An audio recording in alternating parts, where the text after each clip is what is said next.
Hello guys, അപ്പം ഞാൻ കുറേ നാളെ ശേഷം ഫ്ലൈറ്റ് യാത്ര ചെയ്യാൻ പോകണം. അപ്പം നമുക്ക് എയർ ഇന്ത്യ എക്സ്പ്രസിൻ്റെ അകത്ത് ഫുഡ് കിട്ടും. അപ്പം ലിമിറ്റഡ് സ്നാക്സ് മാത്രം കിട്ടത്തുള്ളൂ. അതിൻ്റെ ഒരു റിവ്യൂ ആണ്. അപ്പം നമ്മൾ ഫ്ലൈറ്റ് ടേക്ക് ഓഫ് ചെയ്തു. അറേബ്യൻ കടലിന് നടുക്കായിട്ട് നമുക്ക് ഫുഡ് കിട്ടിയിട്ടുണ്ട്.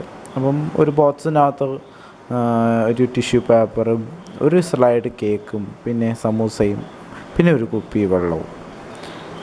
കേക്ക് എടുത്ത് നോക്കുവാണെങ്കിൽ നല്ല മാർബിൾ കേക്ക് പോലത്തെ ഒരു കഷ്ണമാണ്. അതായത് നമുക്ക് കഴിച്ച് നോക്കുമ്പം എല്ലാം ബാലൻസ്ഡ് ആണ്. മാർബിൾ കേക്കിന് ഒരു ടേസ്റ്റും ഒരു സ്വീറ്റ്നെസ്സൊക്കെ ഉണ്ട്. അതേസമയം സമൂസയാണെങ്കിൽ അതിൻ്റെ അകത്ത് വരുന്നതെന്ന് വെച്ചാൽ ഉരുളക്കിഴങ്ങും മസാലയാണ്. അപ്പം നല്ലൊരു മസാലയാണ്. ഉപ്പ് ലേശം കൂടുതലാണെന്ന് എനിക്ക് തോന്നി. അപ്പം ഇപ്പം ഈ ഒരു ബഡ്ജറ്റ് എയർ ഇന്ത്യ എക്സ്പ്രസ്സിൽ ബഡ്ജറ്റ് എയർലൈനിൽ ഇത് കിട്ടുന്ന നല്ലൊരു ഭാഗ്യമാണ്. ഇപ്പം നിലവിൽ കൊടുക്കുന്നുണ്ടോ ഇല്ലയെന്ന് അറിയില്ല. കൊടുക്കുന്നുണ്ടെങ്കിൽ താഴെ കമൻറ്റ് ചെയ്യാൻ മറക്കല്ലേ. അപ്പം ശരി, എന്നാൽ അടുത്ത വീഡിയോ കാണാം.